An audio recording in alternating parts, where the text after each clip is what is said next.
From the macabre minds of Laughing Devil Production comes another story from the Nightshade Diary. You know what that means. Check under the bed and make sure no one or nothing is there. Is the closet door securely shut? Then leave your disbelief behind, amp up your imagination, and hang on tight for another ride into terror and mystery. And like all good horror stories, just imagine it's a dark and stormy night. And remember, screaming like a little girl is permitted.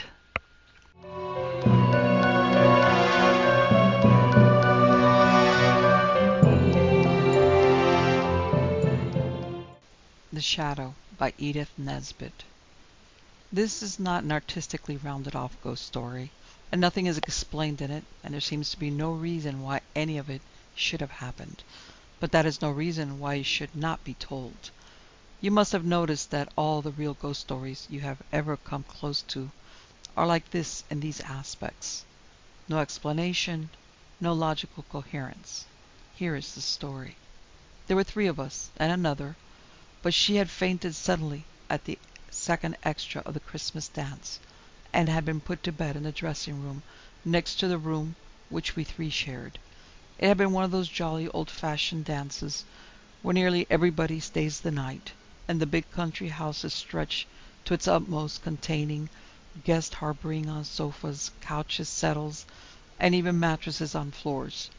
Some of the young men actually, I believe, slept on the great dining table.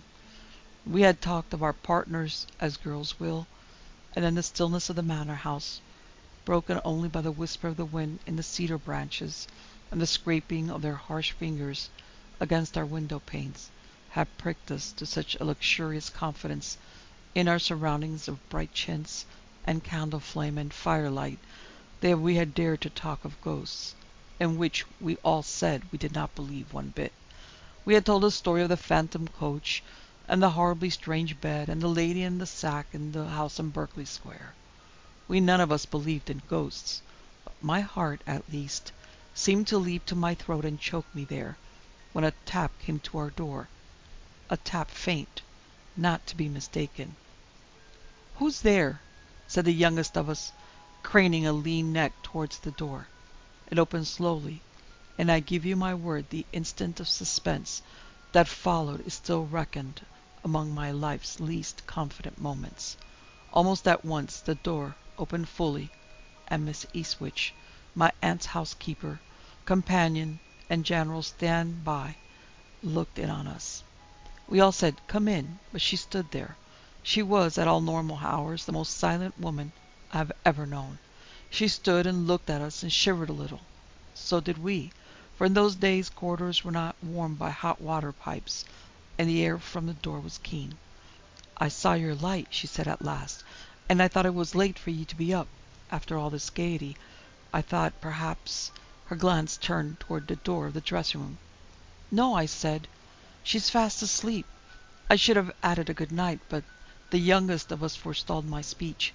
She did not know Miss Eastwich as we others did not know how her persistent silence had built a wall around her, a wall that no one dared to break down with the commonplaces of talk, or the littleness of mere human relationship. Miss Eastwich's silence had taught us to treat her as a machine, and, as other than a machine, we never dreamed of treating her. But the youngest of us had seen Miss Eastwich for the first time that day. She was young, crude, ill-balanced, subject to blind, calf-like impulses. She was also the heiress of a rich tallow chandler, but that has nothing to do with this part of the story. She jumped up from the hearth-rug, her unsuitably rich silk lace-trimmed dressing-gown falling back from her thin collar-bones, and ran to the door and put an arm around Miss Eastwich's prim, lace-encircled neck. I gasped. I should as soon have dared to embrace Cleopatra's Needle. "Come in," said the youngest of us. "Come in and get warm. There's lots of cocoa left." She drew Miss Eastwich in and shut the door. The vivid light of pleasure in the housekeeper's pale eyes went through my heart like a knife. It would have been so easy to put an arm round her neck if one had only thought she wanted an arm there. But it was not I who had thought that, and indeed my arm might not have brought the light evoked by the thin arm of the youngest of us. Now, the youngest went on eagerly, you shall have the very biggest, nicest chair, and the cocoa pots here on the hob, as hot, and we've all been telling ghost stories, only we don't believe in them a bit, and when you get warm you ought to tell one too. Miss Eastwich, that model of decorum and decently done duties, tell a ghost story? You're sure I'm not in your way? Miss Eastwich said, stretching her hands to the blaze. I wondered whether housekeepers have fires in their rooms even at Christmas time. Not a bit. I said it, and I hope I said it as warmly as I felt it. Miss Eastwich, I'd have asked you to come in other times, only I didn't think you'd care for girls' chatter. The third girl, who was really of no account, and that's why I have not said anything about her before, poured cocoa for our guest. I put my fleecy Madeira shawl round her shoulders. I could not think of anything else to do for her, and I found myself wishing desperately to do something. The smiles she gave us were quite pretty. People can smile prettily at 40 or 50, or even later, though girls don't realize this. It occurred to me, and this was another knife thrust, that I had never seen Miss Eastwich smile, a real smile, before. The pale smiles of the dutiful acquiescence were not of the same blood as this dimpling, happy, transfiguring look. This is very pleasant, she said, and it seemed to me that I had never before heard her real voice. It did not please me to think that at the cost of cocoa, of fire, and my arm round her neck, I might have heard this new voice any time these 6 years. We've been telling ghost stories, I said. The worst of it is, we don't believe in ghosts. No one knows has ever seen one. It's always what somebody told somebody, who told somebody, you know, said the youngest of us, and you can't believe that, can you? What the soldier said is not evidence, said Miss Eastwich. Will it be believed that the little Dickens quotation pierced one more keenly than the new smile or the new voice? And all the ghost stories are so beautifully rounded off. A murder committed on the spot, or a hidden treasure, or a warning. I think that makes them harder to believe. The most horrid ghost story I ever heard was one that was quite silly. Tell it. I can't. It doesn't sound anything to tell. Miss Eastwich ought to tell one. Oh, do, said the youngest of us, and her salt cellars loomed dark as she stretched her neck eagerly and laid an entreating arm on our guest's knee. The only thing that I ever knew of was hearsay, she said slowly, till just the end. I knew she would tell her story, and I knew she had never before told it, and I knew she was only telling it now because she was proud, and this seemed the only way to pay for the fire and the cocoa, and the laying of that arm round her neck. Don't tell it, I said suddenly. I know you'd rather not. I dare say it would bore you, she said meekly, and the youngest of us, who after all did not understand everything, glared resentfully at me. We should just love it, she said. Do tell us. Never mind if it isn't a real, proper, fixed-up story. I'm certain anything you think ghostly would be quite too beautifully horrid for anything. Miss Eastwich finished her cocoa and reached up to set the cup on the mantelpiece. It can't do any harm, she said half to herself. They don't believe in ghosts, and it wasn't exactly a ghost either. And they're all over 20. They're not babies. There was a breathing time of hush and expectancy. The fire crackled, and the gas suddenly glared higher because the billiard lights had been put out. We heard the steps and voices of the men going along the corridors. It is really hardly worth telling, Miss Eastwich said doubtfully, shading her faded face from the fire with her thin hand. We all said, Go on. Oh, go on, do. Well, she said, 20 years ago, and more than that, I had 2 friends, and I loved them more than anything in the world, and they married each other. She paused, and I knew just in what way she had loved each of them. The youngest of us said, How awfully nice for you. Do go on. She patted the youngest's shoulder, and I was glad that I had understood, and that the youngest of all hadn't. She went on.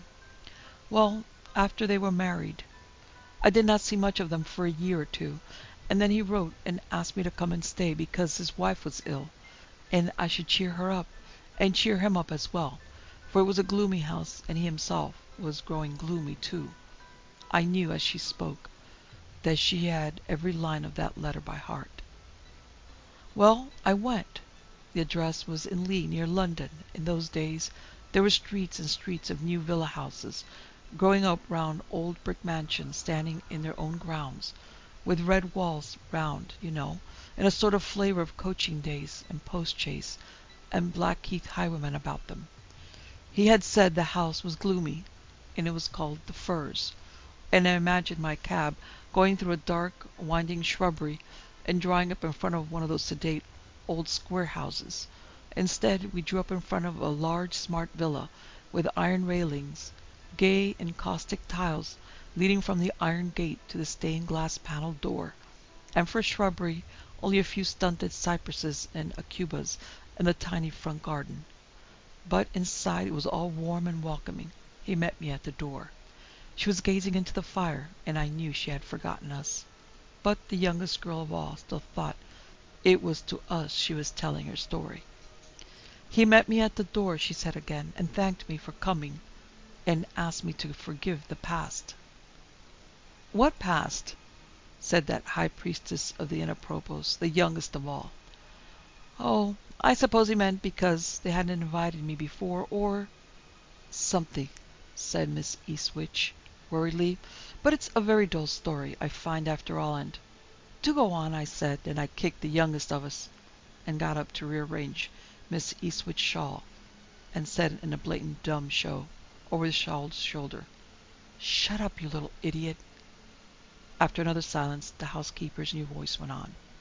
They were very glad to see me, and I was very glad to be there. You girls now have such troops of friends, but these two were all I had, all I ever had. Mabel wasn't exactly ill, only weak and excitable. I thought he seemed more ill than she did. She went to bed early, and before she went she asked me to keep him company through his last pipe. So we went into the dining room and sat in the two armchairs on each side of the fireplace. They were covered with green leather, I remember. There were bronze groups of horses and a black marble clock on the mantelpiece, all wedding presents. He poured out some whiskey for himself, but he hardly touched it. He sat looking into the fire. At last I said, "What's wrong? Mabel looks as well as you could expect." He said, "Yes, but I don't know from one day to another that she won't begin to notice something wrong. That's why I wanted you to come. You are always so sensible and strong-minded, and Mabel's like a little bird on a flower." I said yes, of course, and waited for him to go on.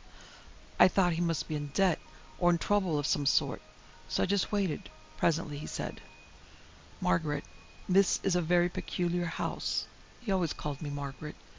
"You see, we'd been such old friends." I told him I thought the house was very pretty and fresh and homelike, only a little too new, but that fault would mend with time.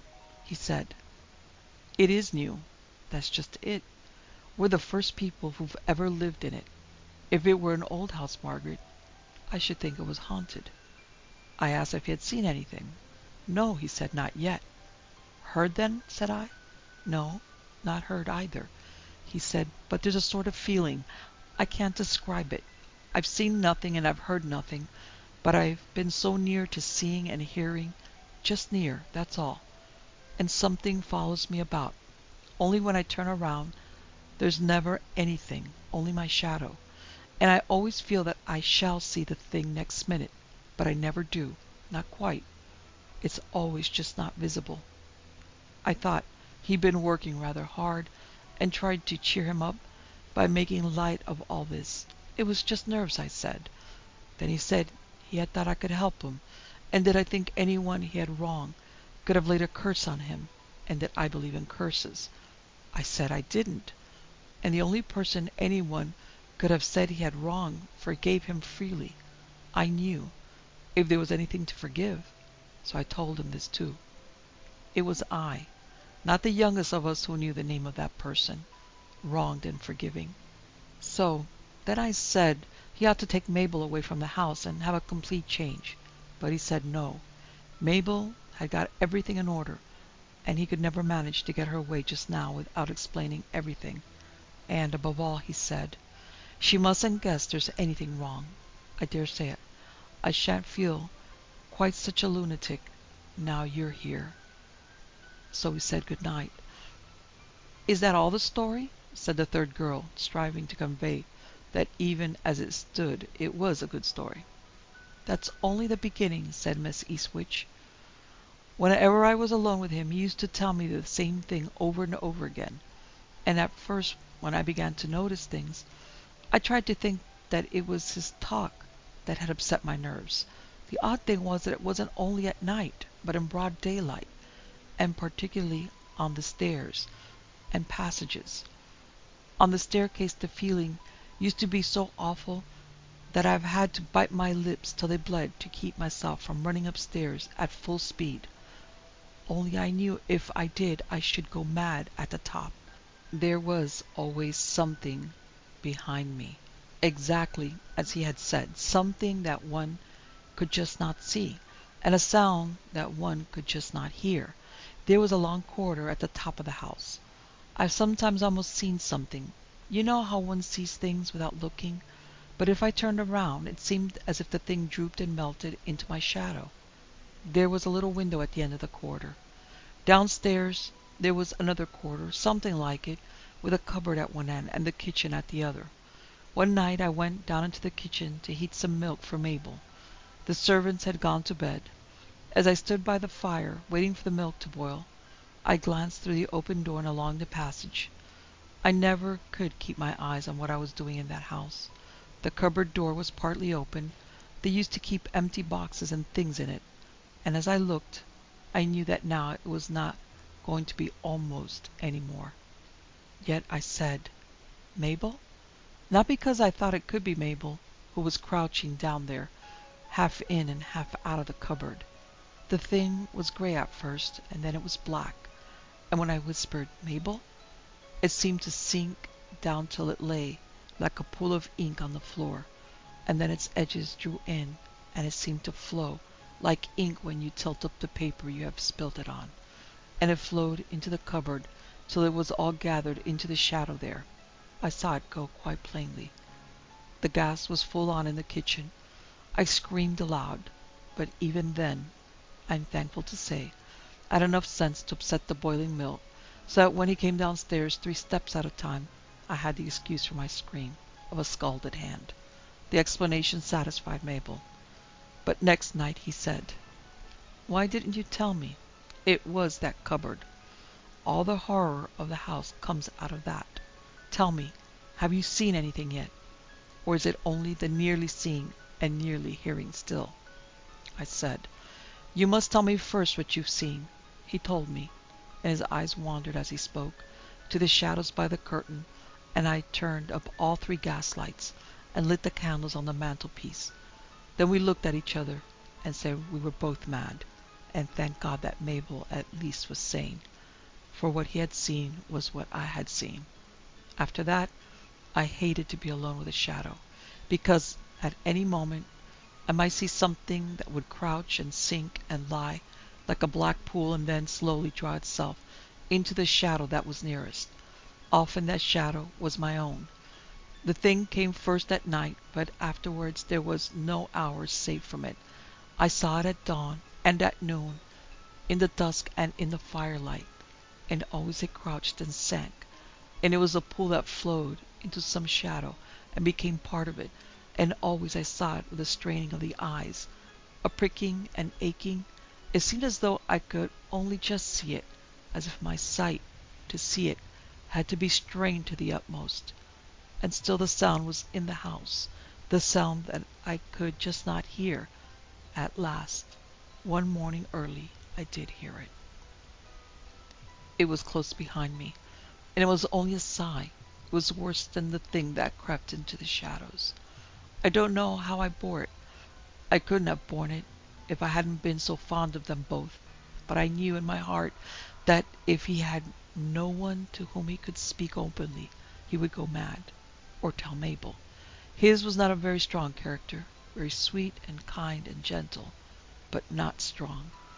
He was always easily led, so I stayed on and bore up, and we were very cheerful, and made little jokes, and tried to be amusing when Mabel was with us. But when we were alone, we did not try to be amusing, and sometimes a day or two would go by without our seeing or hearing anything, and we should perhaps have fancied that we had fancied what we had seen and heard, only there was always the feeling of there being something about the house that one could just not hear and not see. Sometimes we used to try not to talk about it, but generally we talked of nothing else at all, and the weeks went by, and Mabel's baby was born. The nurse and the doctor said that both mother and child were doing well. He and I sat late in the dining room that night. We had neither of us seen or heard anything for 3 days. Our anxiety about Mabel was lessened. We talked of the future. It seemed then so much brighter than the past. We arranged that, the moment she was fit to be moved, he should take her away to the sea, and I should superintend the moving of the furniture into the new house he had already chosen. He was gayer than I had seen him since his marriage, almost like his old self. When I said good night to him, he said a lot of things about my having been a comfort to them both. I hadn't done much anything, of course, but still I'm glad he said them. Then I went upstairs, almost for the first time without the feeling of something following me. I listened at Mabel's door. Everything was quiet. I went on towards my own room, and in an instant I felt that there was something behind me. I turned. It was crouching there. It sank, and the black fluidness of it seemed to be sucked under the door of Mabel's room. I went back. I opened the door a listening inch. All was still, and then I heard a sigh close behind me. I opened the door and went in. The nurse and the baby were asleep. Mabel was asleep too. She looked so pretty, like a tired child. The baby was cuddled up into one of her arms with his tiny head against her side. I prayed then that Mabel might never know the terrors that he and I had known, that those little ears might never hear any but pretty sounds, those clear eyes never see any but pretty sights. I did not dare to pray for a long time after that, because my prayer was answered. She never saw, she never heard anything more in this world, and now I could do nothing more for him or for her. When they had put her in her coffin, I lighted wax candles round her, and laid the horrible white flowers that people will send near her, and then I saw he had followed me. I took his hand to lead him away. At the door we both turned. It seemed to us that we heard a sigh. He would have sprung to her side, in I don't know what mad glad hope, but at that instant we both saw it. Between us and the coffin, first grey, then black, it crouched an instant, then sank and liquefied, and was gathered together and drawn till it ran into the nearest shadow, and the nearest shadow was the shadow of Mabel's coffin. I left the next day. His mother came. She had never liked me. Miss Eastwich paused. I think she had quite forgotten us. "Didn't you see him again?" asked the youngest of us all. "Only once," Miss Eastwich answered, "and something black crouched then between him and me. But it was only his second wife, crying beside his coffin. It's not a cheerful story, is it? And it doesn't lead anywhere. I've never told anyone else. I think it was seeing his daughter that brought it all back." She looked towards the dressing-room door. "Mabel's baby?" "Yes, and exactly like Mabel, only with his eyes." The youngest of all had Miss Eastwich's hands, and was petting them. Suddenly the woman wrenched her hands away and stood at her gaunt height, her hands clenched, eyes straining. She was looking at something that we could not see, and I know what the man in the Bible meant when he said, "The hair of my flesh stood up." What she saw seemed not quite to reach the height of the dressing-room door-handle. Her eyes followed it down, widening and widening. Mine followed them. All the nerves of them seemed strained to the uttermost, and I almost saw, or did I quite see? I can't be certain, but we all heard the long-drawn, quivering sigh, and to each of us it seemed to be breathed just behind us. It was I who caught up the candle. It dripped all over my trembling hand, and was dragged by Miss Eastwich to the girl who had fainted during the second extra. But it was the youngest of all whose lean arms were round the housekeeper when we turned away, and that have been round her many times since, in the new home where she keeps house for the youngest of us. The doctor who came in the morning said that Mabel's daughter had died of heart disease, which she had inherited from her mother. It was that had made her faint during the second extra, but I have sometimes wondered whether she may not have inherited something from her father. I have never been able to forget the look on her dead face. Transition by Algernon Blackwood. John Mudberry was on his way home from the shops, his arms full of Christmas presents. It was after 6 o'clock and the streets were very crowded. He was an ordinary man, lived in an ordinary suburban flat, with an ordinary wife and ordinary children.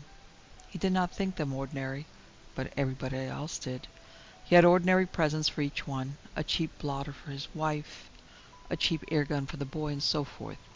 He was over 50, bald, in an office, decent in mind and habits, of uncertain opinions, uncertain politics, and uncertain religion. Yet he considered himself a decided, positive gentleman, quite unaware that the morning newspaper determined his opinions for the day. He just lived, from day to day. Physically, he was fit enough except for a weak heart, which never troubled him, and his summer holiday was bad golf, while the children bathed and his wife read Garvice on the sands. Like the majority of men, he dreamed idly of the past, muddled away the present, and guessed vaguely, after imaginative reading on occasion, at the future. "I'd like to survive all right," he said, "provided it's better than this," surveying his wife and children, and thinking of his daily toil. "Otherwise," and he shrugged his shoulders, as a brave man should. He went to church regularly, but nothing in church convinced him that he didn't survive, just as nothing in church enticed him into hoping that he would. On the other hand, nothing in life persuaded him that he didn't, wouldn't, couldn't. "I'm an evolutionist," he loved to say to thoughtful cronies, over a glass, having never heard that Darwinism had been questioned. And so he came home gaily, happily, with his bunch of Christmas presents for the wife and little ones, stroking himself upon their keen enjoyment and excitement. The night before he had taken the wife to see Magic, a select London theatre where the intellectuals went, and had been extraordinarily stirred. He had gone questioningly, yet expecting something out of the common. "It's not musical," he warned her, "nor farce, nor comedy, so to speak." And in answer to a question as to what the critics had said, he had wiggled, sighed, and put his gaudy necktie straight 4 times in quick succession. For no man in the street, with any claim to self-respect, could be expected to understand what the critics had said, even if he understood the play. And John had answered truthfully, "Oh, they just said things, but the theatre's always full, and that's the only test." And just now, as he crossed the crowded circus to catch his bus, it chanced that his mind, having glimpsed an advertisement, was full of this particular play, or rather of the effect it had produced upon him at the time, for it had thrilled him, inexplicably, with its marvelous speculative hint, its big audacity, its alert and spiritual beauty. Thought plunged to find something, plunged after this bizarre suggestion of a bigger universe, after this quasi-jocular suggestion that man is not the only, then dashed full tilt against a sentence that memory thrust beneath his nose. Science does not exhaust the universe, and at the same time dash full tilt against destruction of another kind as well. How it happened, he never exactly knew. He saw a monster glaring at him with eyes of blazing fire. It was horrible. It rushed upon him. He dodged. Another monster met him round the corner. Both came at him simultaneously. He dodged again, a leap that might have cleared a hurdle easily, but was too late. Between the pair of them, his heart literally in his gullet, he was mercilessly caught. Bones crunched. There was a soft sensation, icy cold and hot as fire. Horns and voices soared. Battering rams he saw, in a carapace of iron, then dazzling light. Always faced the traffic. he remembered with a frantic yell, and by some extraordinary luck, escaped miraculously onto the opposite pavement. There was no doubt about it. By the skin of his teeth he had dodged a rather ugly death. First, he felt for his presents. All were safe. And then, instead of congratulating himself and taking breath, he hurried homeward, on foot, which proved that his mind had lost control a bit, thinking only how disappointed the wife and children would have been if anything had happened. Another thing he realized, oddly enough, was that he no longer really loved his wife, but had only great affection for her. What made him think of that, heaven only knows, but he did think of it. He was an honest man without pretense. This came as a discovery somehow. He turned a moment and saw the crowd gathered about the entangled taxicabs, policemen's helmets gleaming in the lights of the shop windows, then hurried on again, his thoughts full of the joy his presence would give, of the scampering children and of his wife, bless her silly heart, eyeing the mysterious parcels. And though he could never explain how he presently stood at the door of the jail-like building that contained his flat, having walked the whole 3 miles, his thoughts had been so busy and absorbed that he had hardly noticed the length of weary trudge. Besides, he reflected, thinking of the narrow escape, I've had a nasty shock. It was a damn near thing.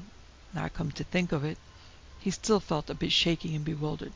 Yet, at the same time, he felt extraordinarily jolly and light-hearted. He counted his Christmas parcels, hugged himself in anticipation and joy, and let himself in swiftly with his latchkey. I'm late, he realized, but when she sees the brown paper parcels, she'll forget to say a word. God bless the old faithful soul. And he softly used the key a second time and entered his flat on tiptoe. In his mind was the master impulse of that afternoon, the pleasure these Christmas presents would give his wife and children. He heard a noise. He hung up hat and coat in the poky vestibule, they never called it hall, and moved softly towards the parlor door, holding the packages behind him. Only of them he thought, not of himself, of his family, that is, not of the packages. Pushing the door cunningly ajar, he peeped in shyly. To his amazement, the room was full of people. He withdrew quickly, wondering what it meant. A party? And without his knowing about it? Extraordinary. Keen disappointment came over him. But as he stepped back the vestibule, he saw it was full of people too. He was uncommonly surprised, yet somehow not surprised at all. People were congratulating him. There was a perfect mob of them. Moreover, he knew them all, vaguely remembered them at least, and they all knew him. Isn't it a game? Laughed someone, patting him on the back. They haven't the least idea. And the speaker, it was old John Palmer, the bookkeeper at the office, emphasized the they. Not the least idea, he answered, with a smile, saying something he didn't understand, yet knew was right. His face apparently showed the utter bewilderment he felt. The shock of the collision had been greater than he realized, evidently. His mind was wandering, possibly. Only the odd thing was, he had never felt so clear-headed in his life. 10,000 things grew simple suddenly, but how quickly these people pressed about him, and how familiarly. My parcels, he said, joyously pushing his way across the throng. These are Christmas presents I've bought for them. He nodded toward the room. I've saved for weeks. Stopped cigars and billiards and several other good things to buy them. Good man, said Palmer with a happy laugh. It's the heart that counts. Mudberry looked at him. Palmer has said an amazing truth, only people would hardly understand and believe him, would they? He asked, feeling stuffed and stupid, muddled somewhere between 2 meanings, one of which was gorgeous and the other stupid beyond belief. If you please, Mr. Mudberry, step inside. They're expecting you, said a kindly, pompous voice, and turning sharply, he met the gentle, foolish eyes of Sir James Epiphany, a director of the bank where he worked. The effect of the voice was instantaneous from long habit. They are, he smiled from his heart, and advanced as from the custom of many years. Oh, how happy and gay he felt! His affection for his wife was real. Romance, indeed, had gone, but he needed her, and she needed him. And the children? Millie, Bill, and Jean. He deeply loved them. Life was worth living indeed. In the room was a crowd, but an astounding silence. John Mudberry looked round him. He advanced towards his wife, who sat in the corner armchair with Millie on her knee. A lot of people talked and moved about. Momentarily the crowd increased. He stood in front of them, in front of Millie and his wife, and he spoke, holding out his packages. "It's Christmas Eve," he whispered shyly, "and I've brought you something. Something for everybody. Look." He held the packages before their eyes. Of course," said a voice behind him. "But you may hold them out like that for a century. They'll never see them." "Of course they won't, but I love to do the old sweet thing," replied John Mudberry, then wondered with a gasp of dark amazement why he said it. "I think," whispered Millie, staring round her. "Well, what do you think?" her mother asked sharply. "You're always thinking something odd." "I think," the girl continued dreamily, "that Daddy's already here." She paused, then added with a child's impossible conviction, "I'm sure he is. I feel him." There was an extraordinary laugh. Sir James Epiphany laughed. The others, the whole crowd of them, also turned their heads and smiled. But the mother, thrusting the child away from her, rose up suddenly with a violent start. Her face had turned to chalk. She stretched her arms out into the air before her. She gasped and shivered. There was anguish in her eyes. "Look," repeated John. "These are the presents that I brought." But his voice apparently was soundless, and with a spasm of icy pain he remembered that Palmer and Sir James, some years ago, had died. "It's magic," he cried, "but I love you, Ginny. I love you, and have always been true to you, as true as steel. We need each other. Oh, can't you see? We go on together, you and I, forever and ever." "Think," interrupted an exquisitely tender voice. "Don't shout. They can't hear you now." And turning, John Mudberry met the eyes of Everard Minturn, their present of the year before. Minturn had gone down with the Titanic. He dropped his parcels then. His heart gave an enormous leap of joy. He saw her face, the face of his wife, look through him. But the child gazed straight into his eyes. She saw him. The next thing he knew was that he heard some tingling far, far away. It sounded miles below him, inside him. He was sounding himself, all utterly bewildering, like a bell. It was a bell. Millie stooped down and picked the parcels up. Her face shone with happiness and laughter. But a man came in soon after, a man with a ridiculous solemn face, a pencil, and a notebook. He wore a dark blue helmet. Behind him came a string of other men. They carried something. Something. He could not see exactly what it was. But when he pressed forward through the laughing throng to gaze upon it, he dimly made out 2 eyes, a nose, a chin, a deep red smear, and a pair of folded hands upon an overcoat. A woman's form fell down upon them then, and he heard soft sounds of children weeping strangely, and other sounds, as of familiar voices laughing gaily. "They'll join us presently. It goes like a flash." And turning with great happiness in his heart, he saw that Sir James had said it, holding Palmer by the arm, as with some natural yet unexpected love of sympathetic friendship. "Come on," said Palmer, smiling like a man who accepts a gift in universal fellowship. "Let's help 'em. They'll never understand. Still, we can always try." The entire throng moved up with laughter and amusement. It was a moment of hearty, genuine life at last. Delight and joy and peace were everywhere. Then John Mudberry realized the truth, that he was dead.